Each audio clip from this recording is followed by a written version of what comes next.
आज चलतु बनैबा पोड़ पिठा रज स्पेशल आउ समस्तंकर अति प्रिय एई रेसिपी निहाती आपण ट्राए करिवे। तो डेरी न करी चलतु स्टार्ट करिबा आजिर रेसिपी। नमस्कार, जय जगन्नाथ। आपण समस्तंकु मो चैनल ले बहुत बहुत स्वागत। एई पोड़ पिठा को आमे बनैबा बिरी चाउल रे। तो सेथि पई मु नै जाइछि एठी गोटे कप बिरी। एठी मु नै जाइछि बिना चोपा वाला बिरी, आपण कला बिरी भी नै परिबे। बिरी रो मेजरमेंट अनुसार मुझे नहीं जाइए 1.5 कप पाखापाखि चाउल। एटा अरुआ चाउल आ चाउल और बिरी को भल भाव में धोई मुझे बतुरे नौची। खरा दिन जेहेतु पाखापाखि 5 ରୁ 6 घंटा मुझे बतुरे नहीं। बिरी पूरा परफेक्ट भाव बतुरला ताकू मु ग्राइंड कर नहीं। एठी देखंतु बिरी आ चाउल को आमे अलग अलग ग्राइंड करिवे। ताकू भल भाव में हाथ को परिष्कार करी 5 ରୁ 7 मिनिट पई आमे फेणी नबा। बिरी प्रिपेयर हो सारा पर से आम बाटिकी रखिथिबा चाउल पेस्ट को देदबा।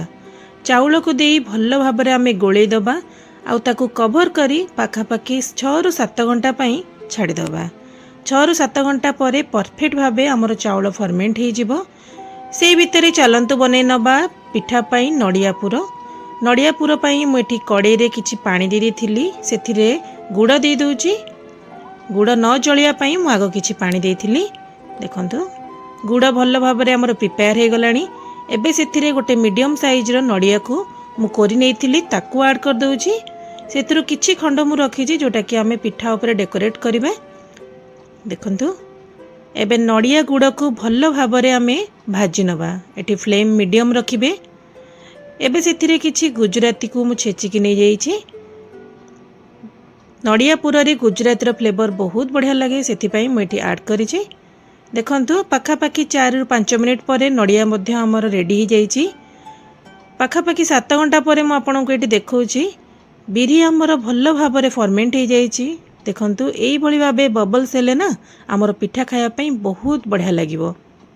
देखंतु एठी आमे बिरी को बहुत जोरे गोलेबानी, कारण ता भितर जेतिकी भी बबल्स हेछि से नष्ट हो जिवो।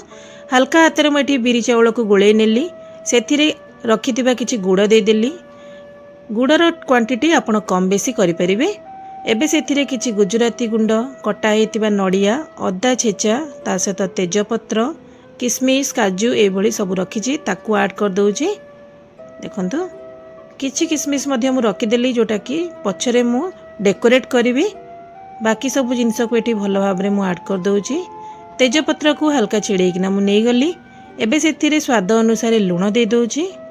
लूण देला परे सेथिरे मु ऐड कली 2 चम्मच गुआ घी, जहा द्वारा कि हमर पिठार टेस्ट आउ ता टेक्सचर भी बहुत बढ़िया आसीबो। देखंतु एबे सब को धीरे धीरे आमे गोळे नबा।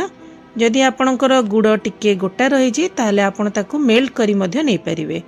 देखंतु 2-3 मिनिट गोळेला परे हमर भल भाव में पिठार बैटर प्रिपेयर हो जाइछि। बबल्स मध्य सेही भली भाबे अछि। एबे गोटे मोटा कड़ी मु नै गली, कारण आमे पिठा को कड़े रे ही पोड़ीबा। एबे सेथिरे मु कदली पत्र दे दउची। कदली पत्र को मु टिके निया रे सेकी नेइथिली, जहा द्वारा कि आराम से कड़े रे सेट हो जाउची। चारिपटे एई भली भाबे कदली पत्र रखि सारला परे सेथिरे किछि गुआ घियो दे देली आ ताकू मध्य मु भल भाव रे हाथ रे स्प्रेड कर नउची। देखंतु एबे सेथिरे मु बैटर को दे दउची। पाखापाखि आधा बैटर मु एठी दे देबी। ऑथेंटिक पोड़ पिठा हमर चुली रे पोड़ा जाए, हेले मु आज कड़े रे आ गैस रे ही आपको देखेबी। आई होप निहाती आपको मो रेसिपीटी भल लागिबो। देखंतु ता ऊपर एबे मु दे देली नड़िया पुर। चारिआडे आमे भल भाव में स्प्रेड करियोमा। जदि वीडियोटी भल लागु थाए ताले लाइक करिया को जमारू भूलिबेनी। चैनल नुआ थिले निहाती चैनल को सब्सक्राइब करिवे। पाखरे थिबा बेल बटन प्रेस करी ऑल सिलेक्ट करनेबे, जहा द्वारा कि मो वीडियो रो सब नोटिफिकेशन आपन पाखु फास्ट आसीबो। एबे ता ऊपर रिमेनिंग बैटर को मु ऐड कर देली।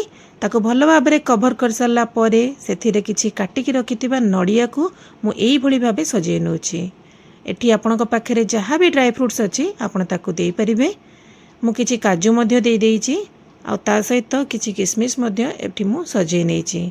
आपण एठी चेरी किंबा आलमंड्स जहा भी चाहिए देई परिबे। बट ऑथेंटिक पोड़ पिठारे आमर यही सब किसी ड्राई फ्रूट्स आसेनी, साधारणतः नड़िया रे ही प्रिपेयर करा जाए। बट जेहेतु आमे कड़े रे करूचे आ चुली रे करूने से आम ए आड कर एबे ता उपरे किछि गुआ घिओ देदेली आ फ्लेम को मीडियम करी कड़े को बसई नेली पाखापाखि 40 रु 50 मिनिट समय लागिबो हमर पिठा पोड़िबा पई मझिरे आपण पिठा को आउथरे चेक करि परिबे जदि हमर ना छुरीटी पूरा क्लीन आसुची देन पिठा हमर रेडी जाइची आ जदि हाथ को टिके स्टिकी लागुथिबो देन आपण आउ 5 मिनिट ताको कुक होवा पई छाड़ी परिबे एटी ध्यान रखिबे पूरा समय रे आपण लो फ्लेम ही करिवे लास्ट रे नहले पिठा पोड़ी जीवो देखंतु एटी पाखापाखि 50 मिनिट कुक हो सारा पर मु पिठा को काढ़ी नहीं पिठा मध्य पूरा रेडी जाइए आ ध्यान रखिए जितेबले भी आपण पिठा को अनमोल्ड करुँचे से पिठा पूरा ठंडा होता दरकार नहले पिठा भांगी जीवो मुझे आपण को प्लेट रे काढ़ी देखा देखु उपरु कदली पत्र मध्य आमर किछि किछि पोड़ी जाइए जेहेतु पोड़ पिठा टिके न पोड़िले एटा टेस्ट भल लगिबनी देखंतु एबे पत्र को मु काढ़ी नउची आ परफेक्ट भाबे आमर पिठाटी पोड़ी बेसी पोड़ीनी देखंतु ऊपर भी पूरा परफेक्ट भाबे आमर कुक हो जाइए चारिपटु एभली लुक्स देखंतु एबे चलंतु पिठाटी को काटी नबा आ भितरु तार लुक्स आपन को देखेबी पिठा बहुत टेस्टी बनीतिला तो एई भली निहाती थरे आपण पिठा को ट्राए करंतु आपन केमती लागिला मते निहाती कमेंट करी जणेबे आशा करूची एई रज आपण समस्तक पई बहुत भलरे कटू आ रज स्पेशल ये पोड़ पिठा को श्योर ट्राए करेंगे ये देखंतु भितरे पूरा भरी रही आमर पुर आ पिठाटी खायापाई बहुत बढ़िया लगिबो तो आज पाई मते विदाय दियंतु मु पुणी आसीबी आ गोटे नुआ यूनिक रेसिपी सह से पर्यंत पाई आपण समस्त को बहुत बहुत धन्यवाद आउ रज संक्रांति बा रजर आपण समस्त को ढेर सारा शुभेच्छा और शुभकामना थैंक्स फॉर वाचिंग जय जगन्नाथ।